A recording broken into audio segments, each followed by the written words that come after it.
వేటాడతారు. వీటన్నిటికీ మనం ఉదాహరణలుగా బోళ్ళని కూకలుగా తీసుకోవాల్సినటువంటి అవసరం ఉంది.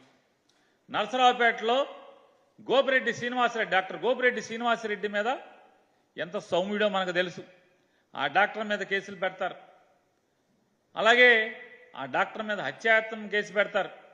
అలాగే ఆ డాక్టర్కి ప్రత్యర్థిగా ఉన్నటువంటి అరవింద్ బాబు అనే అతని ఇంట్లో బాంబులు దొరుకుతాయి, కత్తులు దొరుకుతాయి, కానీ అతన్ని అరెస్టులు చేయరు.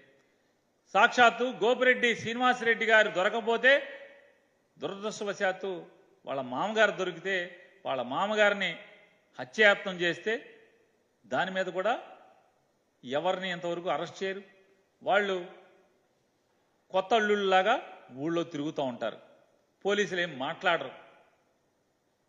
మరి సౌమ్యుడు అనేటువంటి డాక్టర్నేమో వెంటాడే పరిస్థితిలో ఉంటే చివరికి కోర్టుకు వెళ్ళి కోర్టు నుంచి రక్షణ